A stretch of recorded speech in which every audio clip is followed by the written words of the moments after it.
All right, so a lot to talk about right now in this video. So just right. First and foremost, new AirPods over-the-ear headphones have been unveiled in iOS 14 code. There's a couple of glyphs, a black glyph and a white glyph, indicating that there may be two color choices for Apple's upcoming over-the-ear headphones that are in the AirPod family, so to speak. So what can we expect from these? Well, first and foremost, just looking at the glyphs, it looks like that the cups are fairly large, so they're going to be able to fit over your ears, the cans. And looks like they have quite a bit of padding on them as well, just looking at the glyphs. Obviously, that doesn't paint the full picture, but it gives us a good general ballpark idea as to what to expect. We should also expect feature parity with the current generation AirPods Pro. So that means things like when you take your headphones off your ears, music playback stops. When you put them back on, music playback resumes. Obvious AirPod stuff, right? But it also means that perhaps there will be support for transparency mode so you can hear ambient sound around you, and also support for noise cancellation. Obviously, having over-the-ear headphones makes it easier to cancel out noise because, you know, it's completely enclosing your ear. So noise cancellation in theory should work even better on these over-the-ear AirPods, whatever they may be called. And as far as charging goes, it's still up in the air as to whether they will wirelessly charge. Will there be a wireless charging case for the over-the-ear headphones? Will it charge via USB-C? Will it charge via Lightning? And what will Apple actually call these things? They can't call them AirPods Pro because that already exists. It'll be interesting to see what they call it from a marketing perspective. It'll also be interesting to see what the price point of these will be. I'm guessing somewhere in the ballpark of $300 to $400, just based off what current Beats Studio headphones sell for. I think they sell for about $349. So I would expect the Apple branded headphones to be somewhere in that relative ballpark. And of course, there should also be the H1 chip, or whatever Apple calls its next generation chip, that allows for hands-free voice assistant support. But that's just one of the leaks, one of the many leaks that we've seen hardware-wise from iOS 14. So here are my thoughts on the over-ear AirPods. I'm sure that the sound quality will be superb. I mean, these are high-end Apple branded headphones, and I'm sure they'll sound better than the AirPods Pro. But the thing that I love about the AirPods Pro is just how incredibly portable they are, yet they still sound really good.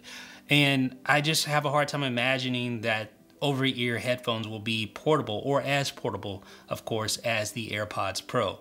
So for me, that's the biggest thing. It's like portability trumps everything else when it comes to headphones for me, and the AirPods Pro sound good enough. Now that being said, if you're listening in a studio environment or you prefer comfort over everything else, then I would imagine that the AirPods over-the-ear style headphones will be the better choice for you. But personally for me, I'm gonna stick with the AirPods Pro for sure. I just love that portability.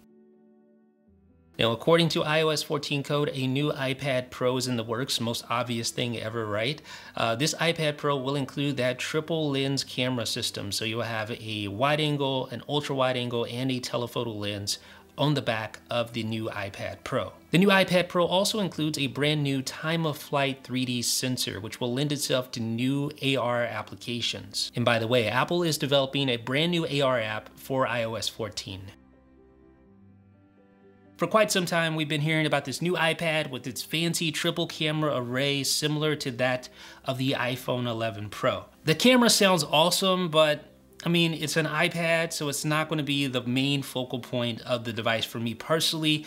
I'm way more excited about the new enhanced cursor support, and I'm way more excited about the new smart keyboards with the trackpad integrated in the keyboard that we talked about on the previous video. Definitely, that is the one feature that makes the new iPad Pro most appealing to me.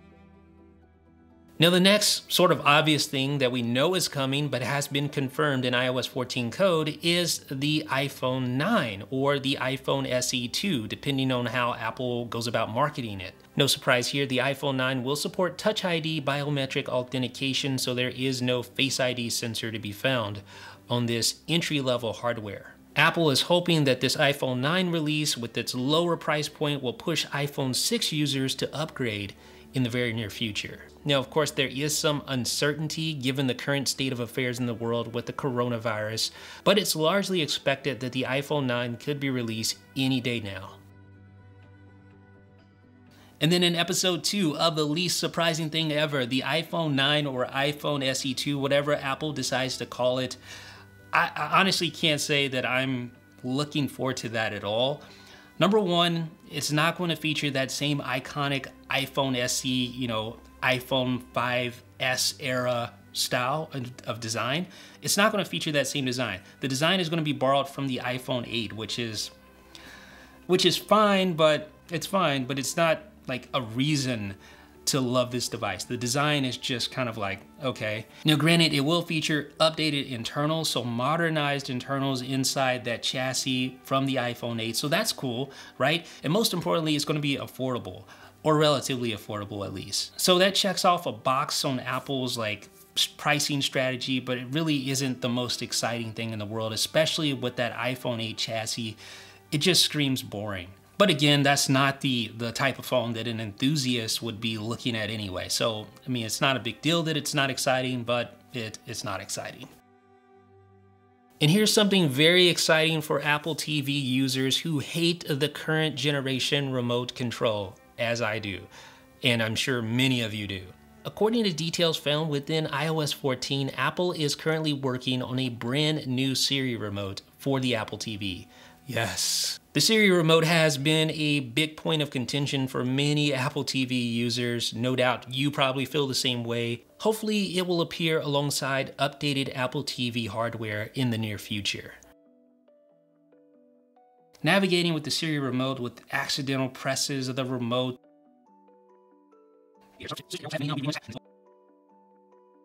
and accidentally rewinding and fast forward, it's frustrating. So as an Apple TV user, I'm excited about the possibility of getting a more capable remote, not from a functionality standpoint, but just from a usability, ease of use standpoint. And then there are the tile-like trackers called AirTags, which have been talked about a lot in rumors over the last year. iOS 14 reveals that there will be replaceable batteries for the AirTags, so you can take these little trackers and put them on things and track specific items using the Find My app. And they will be able to be set up in bulk in iOS. So if you buy a whole box of these trackers, I don't know if they'll sell them in bulk, but if you happen to have a lot of them, you'll be able to set them all up simultaneously. You know, I feel like the barrier to entry on a product like this is so much less with pure iOS integration that only Apple will be able to pull off with the AirTags. Things like Tile are awesome, but I can see myself being more tempted to use AirTags or at least try them out because of the native iOS integration. And new Powerbeats 4 videos and specs have leaked. These are, of course, the sequel to the Powerbeats 3.